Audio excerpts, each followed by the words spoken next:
We're going to start off today's warm-up like we do all warm-ups with the CARS routine, but ideally before this warm-up starts, you spent a little bit of time getting your body up to temperature. You can do that if it's in the summertime with just kind of some ambient warmth, much easier walking around. You can do it in a sauna. You can also do it on a machine just to kind of get the blood flowing. So we're going to start with CARS. So you're going to generate a little bit of tension throughout the body, squeeze your hands, and we're going to do some neck CARS. So you're going to bring your chin down, and then pull the chin all the way out to the side. So we're not tipping the top of our head, we're rotating our face to point this way so that we get all of that rotation in the neck, tip the head back, go to the other side. And so we want to do a pain-free CAR here. So if you feel any pinchy pain, try to avoid that. So don't go back quite that far. And then to the other way. You can also think about it as trying to draw the biggest circle that you can with your chin.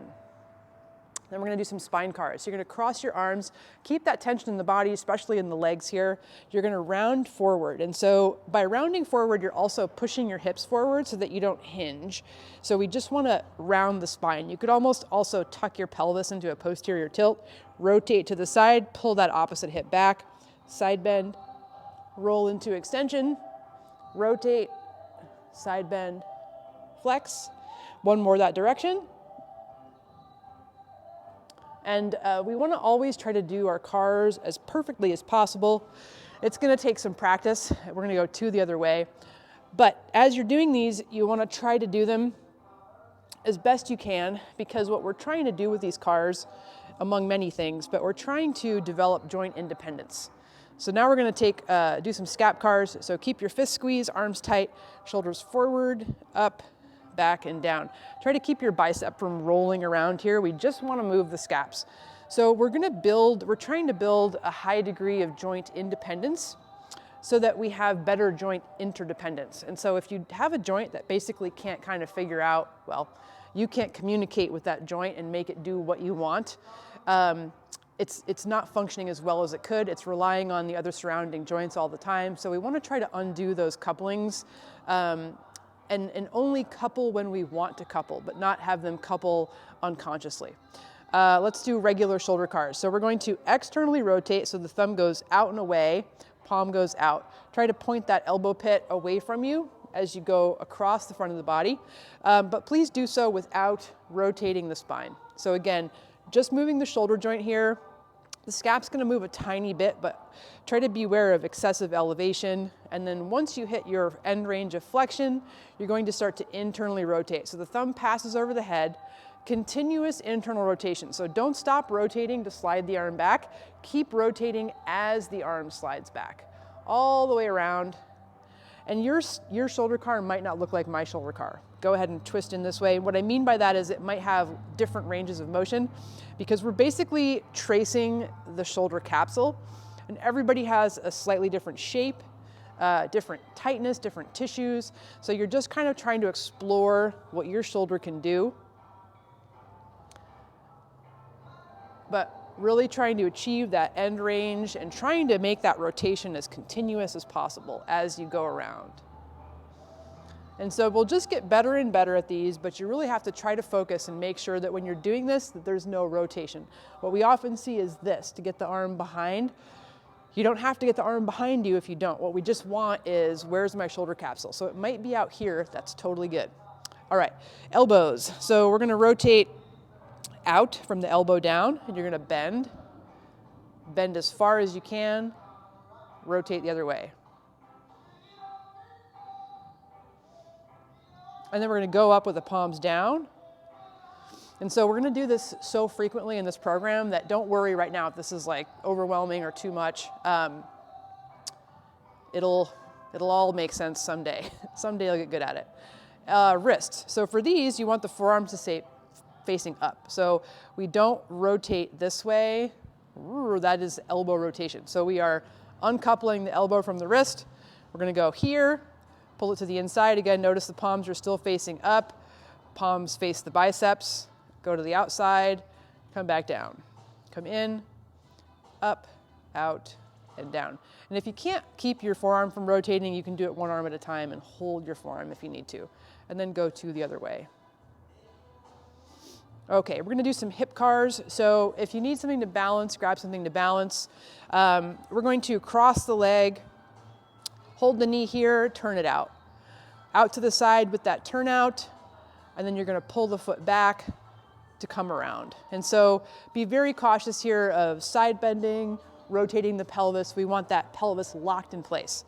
Okay, I'll show you one from the side, cross the front of the body, turn it out, come around to the outside, pull the knee back, go all the way around. And then reverse. And another in reverse. Other side. All the way around. It's very awkward, like it just, you automatically want to turn your pelvis, to turn your leg over. It's just, that's the shape of your hip capsule. So again, you're tracing your hip capsule and you're just kind of going with what it is. Try to be as honest as possible about it. All right, we're gonna do some knees. So have a seat, and we're going to try to rotate your knees here. So you're gonna grab on, so you kind of can probably just see my hands right now, but that's good.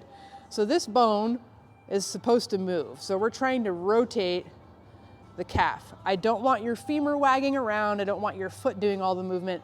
Trying to feel, does this bone rotate? And then if you can make it rotate with your hands, can you make it rotate without your hands? And then ankles. And so the reason that we're doing all of these rotations is that rotations are basically targeting all of the mechanoreceptors around the capsule. So they're communicating back to the brain, what's up with the capsule? How's the capsule doing? The brain can tell, it can sense if the capsule is not healthy.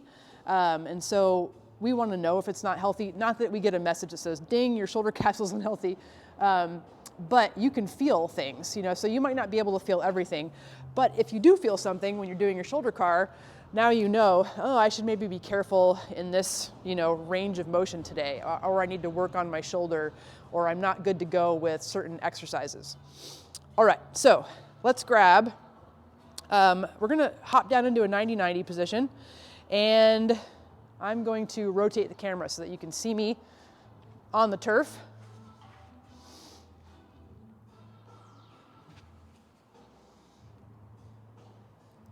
Since I have on black pants. Okay, so 90-90 position, we have 90-degree angles in your knees and right in this here. We're gonna do what's called a kinetic stretch. So you're gonna pull yourself forward with the muscles on the inside of the hip. So basically trying to squeeze, also trying to lighten the foot. Then you're gonna push that foot down and push away. We're gonna squeeze and push away. Squeeze, push away. We're going for a total of 5 here.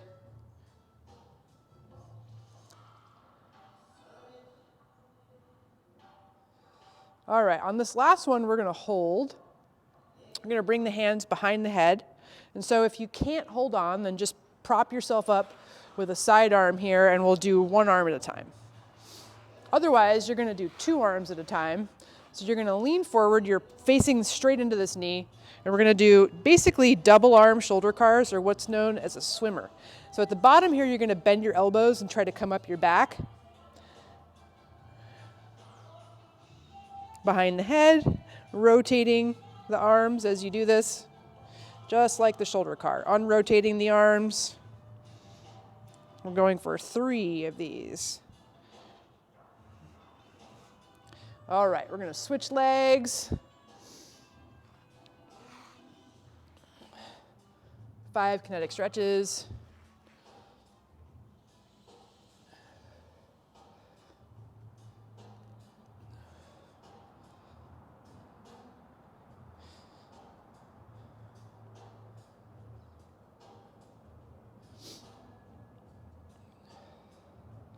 And then holding out, and again, you're either doing the other arm or you're gonna do both arms. Bend and try to go up as high as you can without touching, extend, unrotating around. You're trying to lift your arms up as high and far back as you can.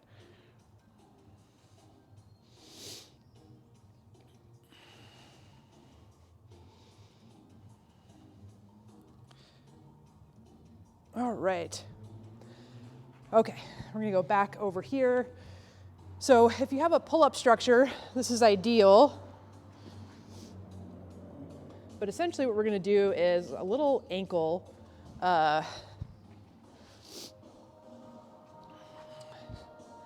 dorsiflexion stretch. So you're going to get your toes up on the structure and bend in, knee going straight over the toes.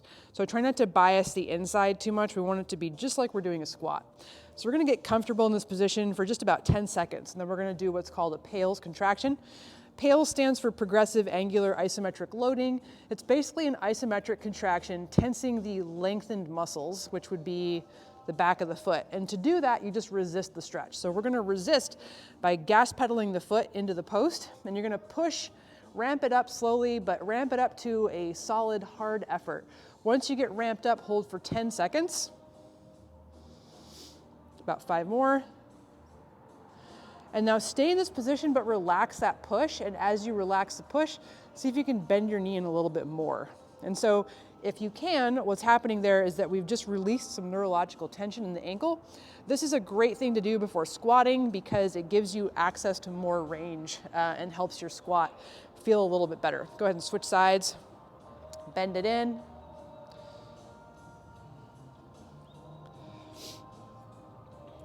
Feathers. Okay, push.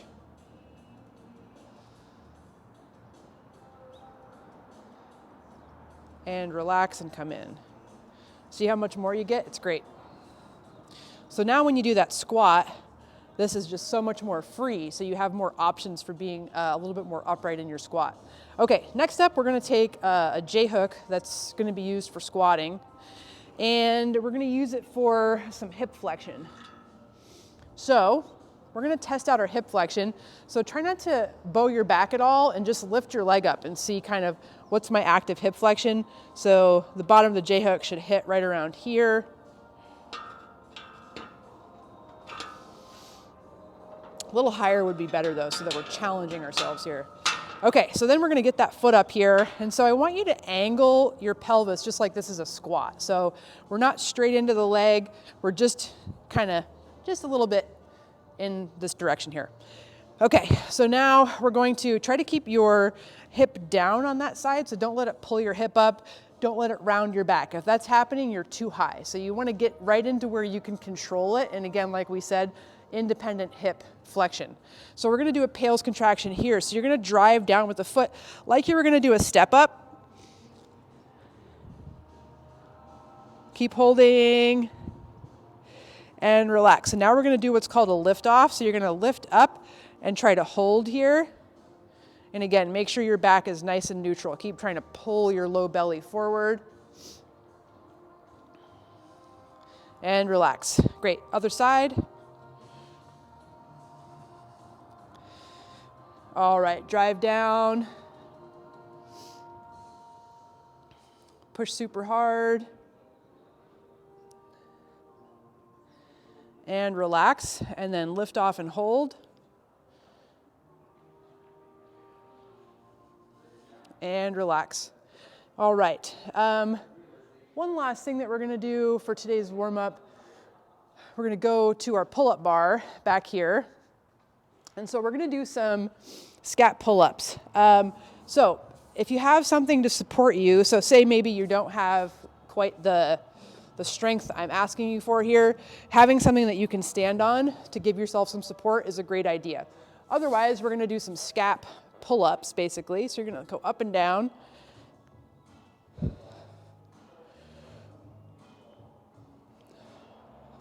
About 5 times.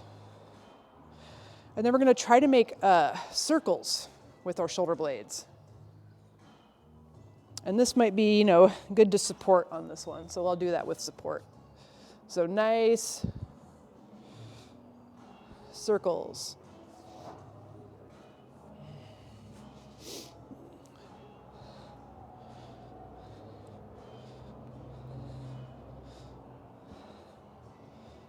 Other way.